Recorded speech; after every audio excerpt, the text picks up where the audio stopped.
Good afternoon. This is Jim Whitehead of All Power Group and Phoenix Animal. Today we're going to talk about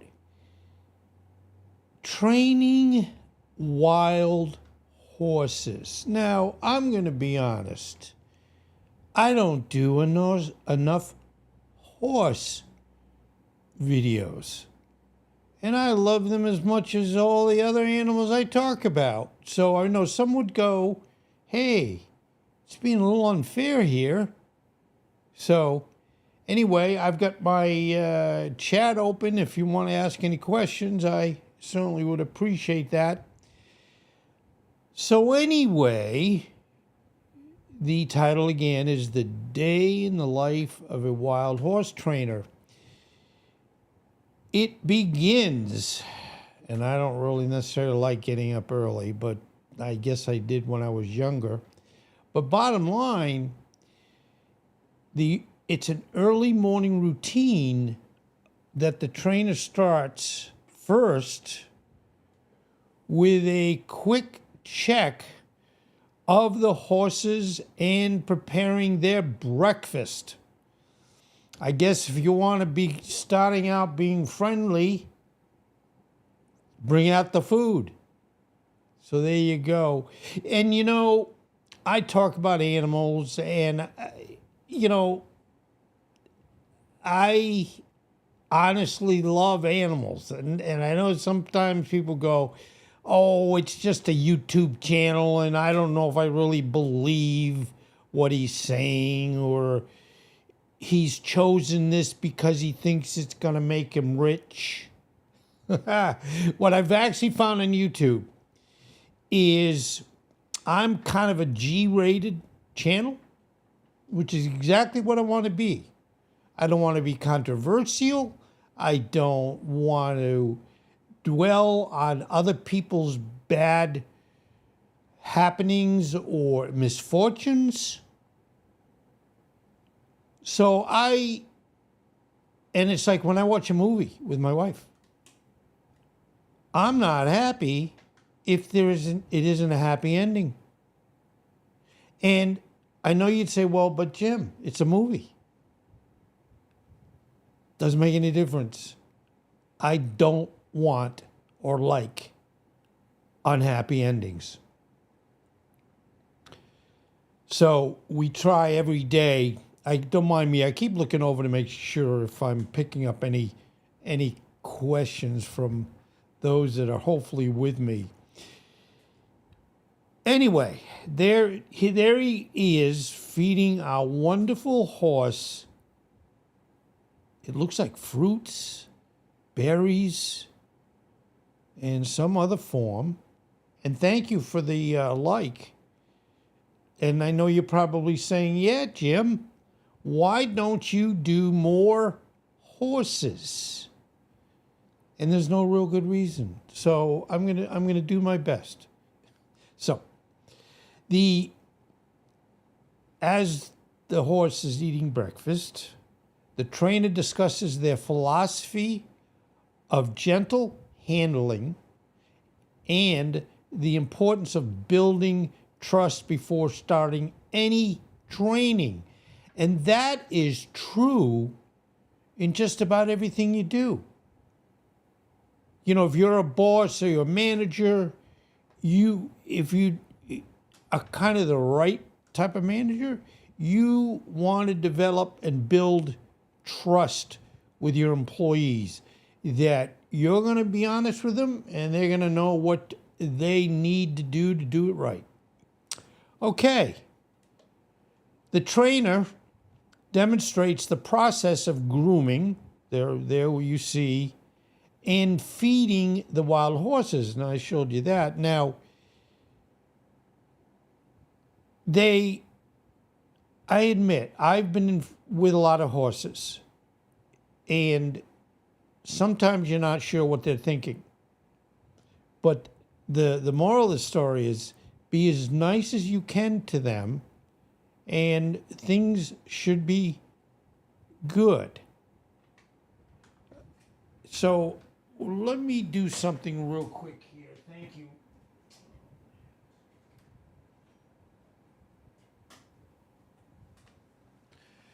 Well, I think, sometimes it's funny. You get excited about what you're doing, and sometimes you forget things and you say, hey, something's not right. So I apologize. The beginning, a couple of slides here were not light, had the light that you should have. So please excuse me. H4KPY, welcome. Hi to you, and thank you. I hope you also like horses and you love animals. So back to the show. Well, the trainer is kind of getting right in there with the horse, demonstrating that he's okay, that he's going to not do anything. And it's like with anything, if an animal doesn't understand what you're doing and you move quickly or you do something kind of unusual, it really can have it where they really might not understand what's going on. So anyway, he is grooming, he's fed them. So he's done things that basically the horse would say, thank you very much. And I think I'm getting a little comfortable with you. So back to H4KPY. Hi again. I want to thank you for being here. The other thing that's so important is the importance of positive reinforcement and establishing a calm and reassuring presence. Now, this is another trainer, and she really is trying to say to this horse, I love you, and that I hope you feel comfortable with me. You really wish horses could speak. Now, some of you, if you're very old like me, you'll remember Mr. Ed. And that was a horse-related show that I loved, there was a talking horse. And they did a pretty good job making it appear that the horse was talking, even though back then they really didn't have special effects. So they had to do certain things like put some peanut butter on the horse's tongue so that the horse would act like they're talking. And it was well done. Well done. Mr. Ed. Yep, Mr. Ed. So our wonderful trainer here is trying to demonstrate to this horse that the horse can trust her and that the horse is loved by this person. Love is a universal understanding of people being together and feeling that there's all good things between the people. And that's what we really, really want to try. One little aside, and in my presentations, I talk about some of my experiences. In my generator career, which I'm still a generator guy, but in my generator career, I had a customer that had an unbelievably beautiful property. I used to look forward just to going there. And he had many animals. It was probably 3 or 4 acres. So he had a lot of space. So I would go in, and this was like not the typical where you think, well, it smells like a horse barn, et cetera, et cetera. No, this was like I could live there. And these horses, and if anybody thinks, well, horses are kind of a little aloof, No, they're not. If you treat them like you would treat your family, your wife, your daughter, your son, they respond to that. And this particular generator customer with this beautiful property, I've never seen somebody take care of horses so well, but also showing how the horses responded to that. It wasn't like, well, we take it for granted. No. I love living here. I love the wonderful treatment I receive. So you're really building a relationship. And there's nothing to say, well, the relationship only can go so far. No, they can really get to trust you. And as I've spoken about horses throughout history, one of them, as I mentioned, one of my presentations in Roman is Alexander the Great. He was a conqueror, an unbelievable fighter, army management. But here's where the positive, in the sense of talking about an animal and how an animal can help you. If you had a horse, and let's say, unfortunately, you're being attacked, and your horse is afraid, they will be. I don't blame them. But if you have a horse that's going to go, I am going to jump up, knock my rider off, and run away, well, guess what? Probably in this case, Alexander the Great wouldn't be so great anymore. You know, and again, I'm trying not to make fun of this, but bottom line, a horse can make everything in the sense of a benefit or not to whatever you're doing. And I don't even like what they say when they call them beasts of burdens, a burden. They're family, and they're here to help you. All right, so talking about training, the first lesson is building trust, as I said. The trainer describes the challenges of working with wild horses and how they respond to different stimuli. Now, a wild horse is wild. It has been out in, and if any of you have watched Yellowstone, they have multiple fields, and they call it the furthest west field, and you know, the east and what have you. And they've got wild horses that are pretty much left alone. So they can do anything they want to do. So they don't necessarily understand when they get, let's say, they bring them in to work with them, train them. They're probably initially saying, I was much happier being off in my own, by my own design, having my own day and doing the things I do. So that's why when you bring a wild horse into domestication, you really got to go out of your way to make them feel like this is a good idea and that they're comfortable and they're going to help you. So a demonstration of a basic training exercise, such as leading the horse or teaching it to stand still, emphasizing the patience and understanding needed. Now, there you go. The trainer is saying to the horse, just stay right here. Don't worry. You can trust me, and I'm going to teach you some things.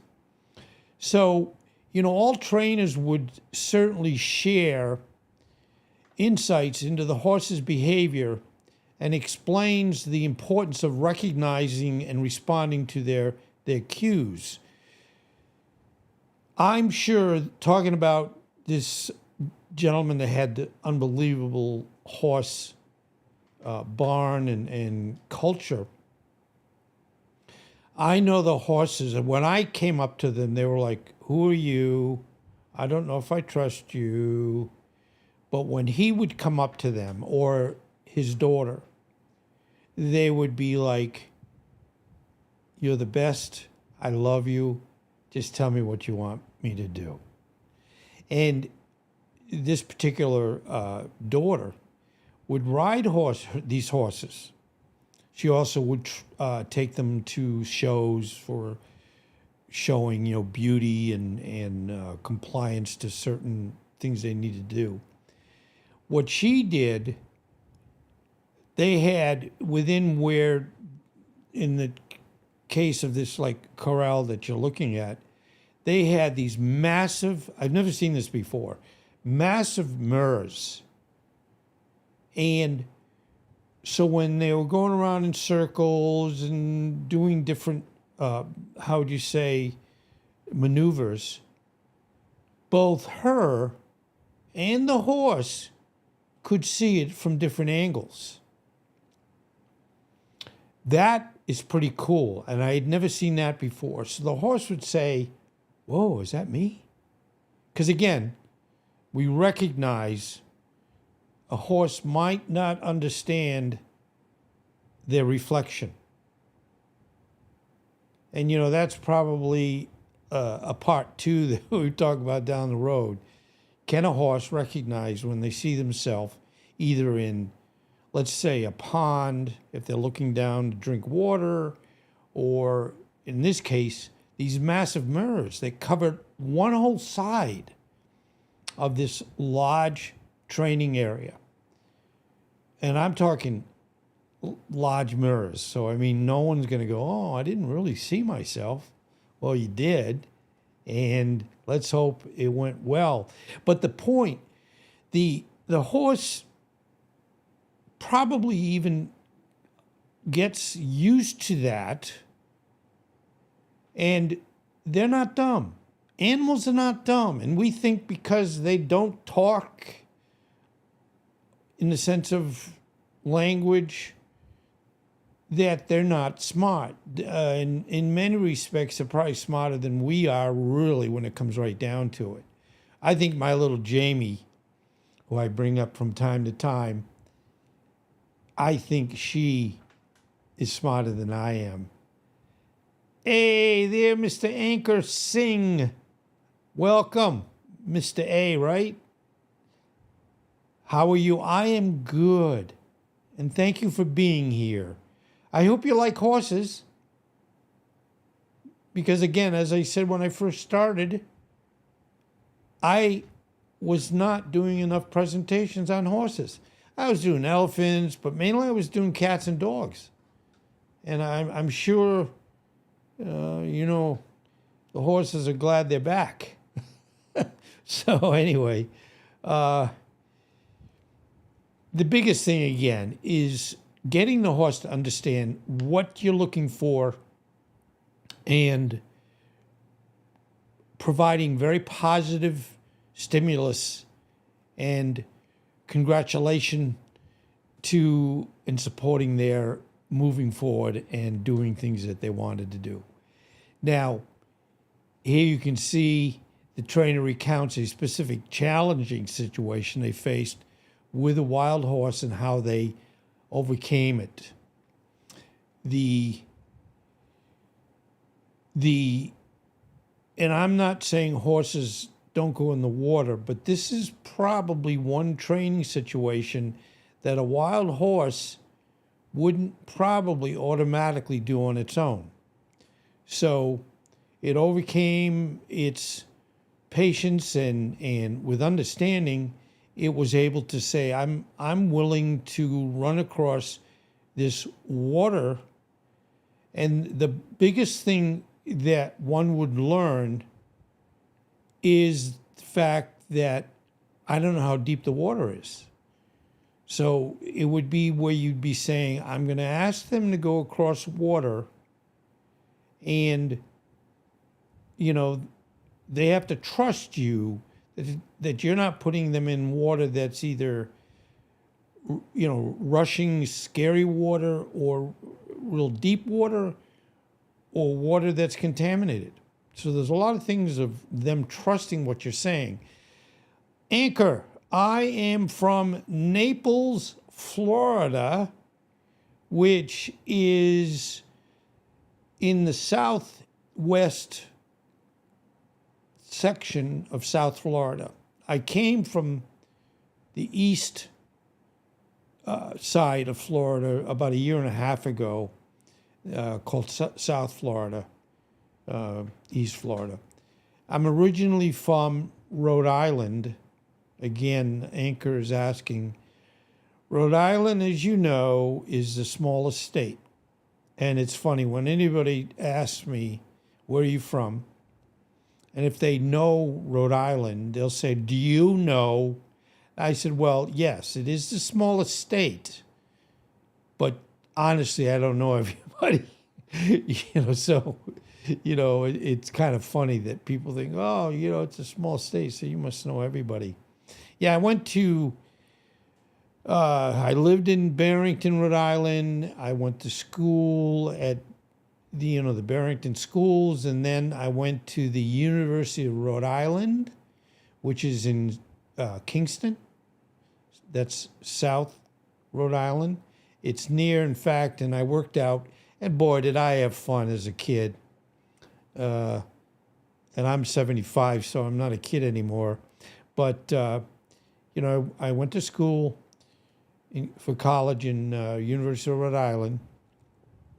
I was in the SAE, or Sigma Alpha Epsilon fraternity.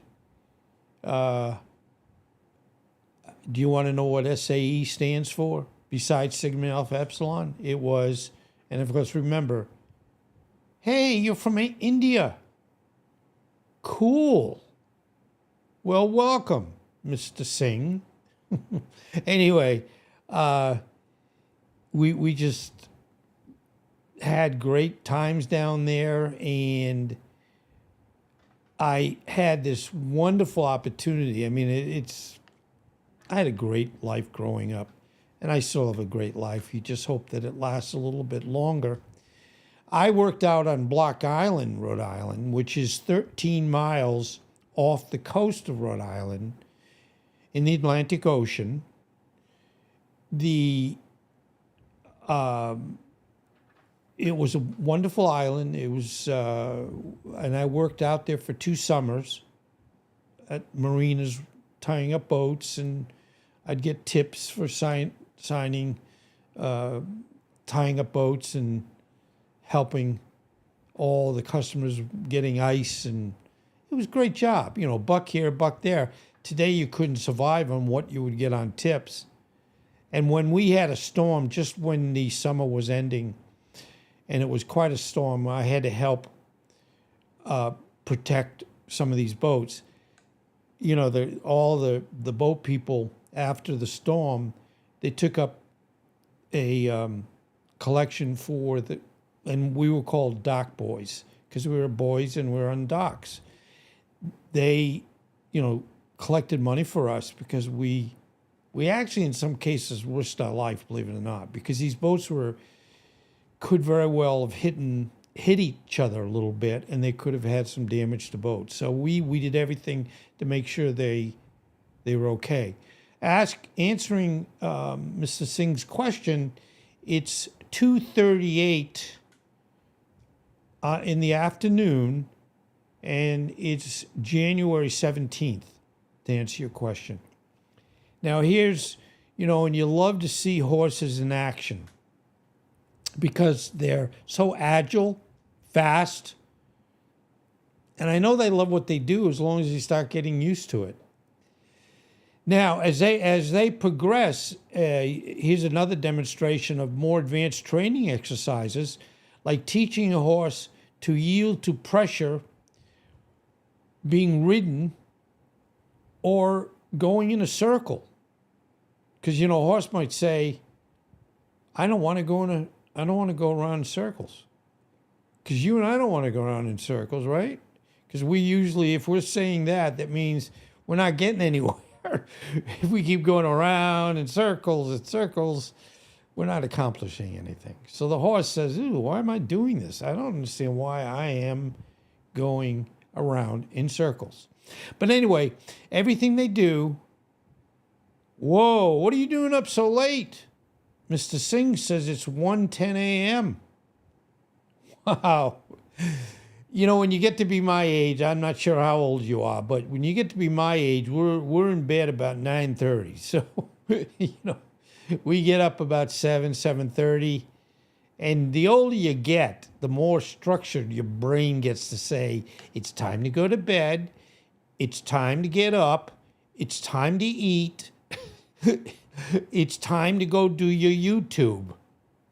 Anyway, get some rest, Mr. Singh.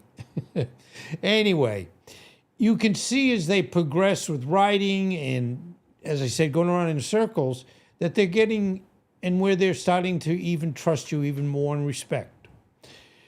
The trainer emphasizes the importance of adapting training methods to the individual horse's personality and temperament. I am just 27.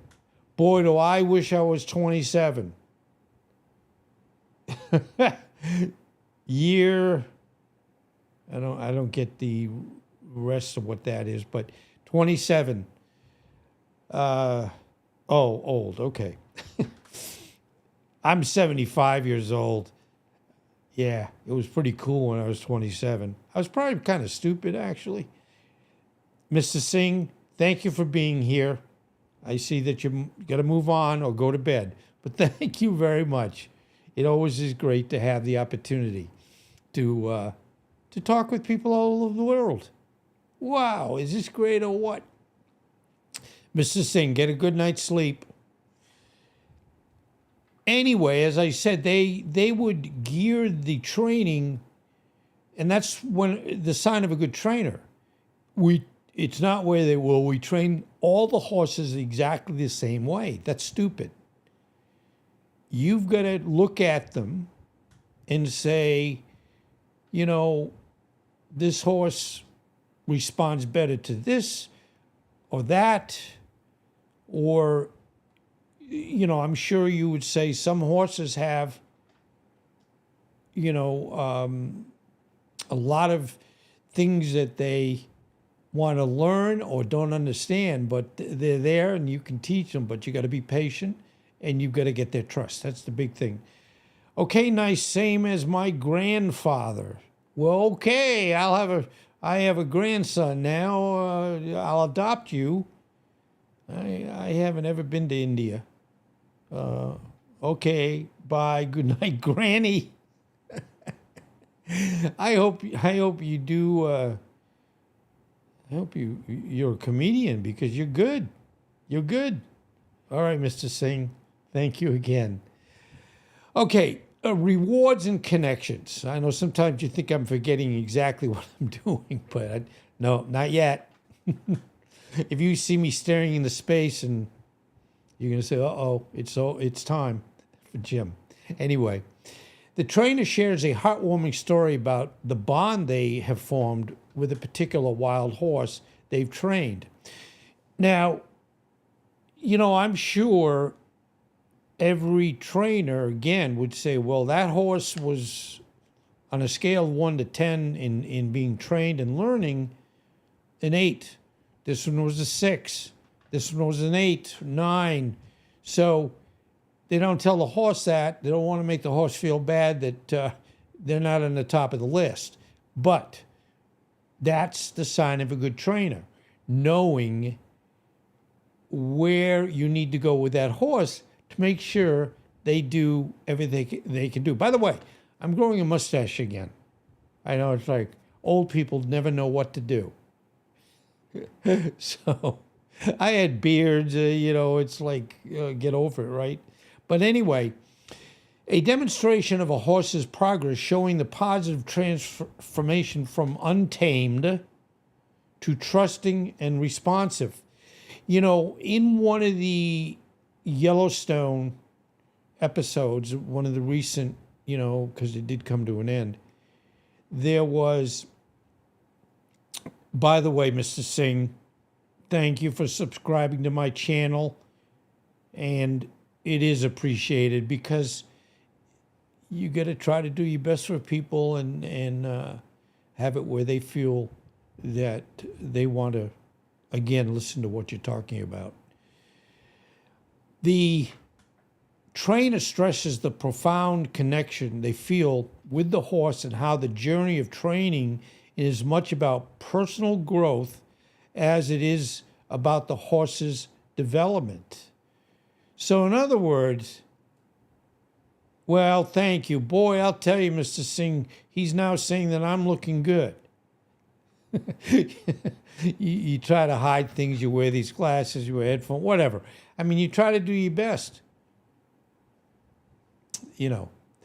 Now, at the day's end, the trainer describes the satisfaction of seeing the wild horses progress and the sense of accomplishment they feel in making a difference in their lives. The trainer emphasizes the importance of the wild horses' natural instincts and preserving their freedom even as they are trained. Yeah, you don't want to be a meanie and hit horses, or I don't even like when I watch people riding horses and they whip the horse. Now, I know they do that in horse racing because, again, it's this one race and they got to win. And if they don't win, or let's say it the other way around. If they win, everybody's happy and they make some more money. But I don't feel that you should need to have to hit a horse, or anybody, actually. Now, the trainer reflects on the importance of their work. And it is, because again, there's a lot of different needs for trained horses. And, it's always, helping people and how wonderful horses are there for you. And how I always think about horses when they're left at night in a cowboy camp and they're tied up. And they can hear better than we can. They can see better than we can. And, they can become afraid. So definitely it's, it comes to where, they need to appreciate them and that they know that you appreciate them. I mean, I always tell my wife, thank you very much. I appreciate what you're doing. It's always something that's a benefit to assuring that, everybody knows that you appreciate what they're doing and you appreciate them as them. So I want to thank you, and I want to thank you all to the people that came to visit me today. And Mr. Singh, you're on the top of the list there. I think I've never gotten so many comments from just one person. And thank you. And again, thank you to you all. I want you to take care. I want you to be well and stay safe. And again, thank you so much for being here and making my day the best it could be. Thank you.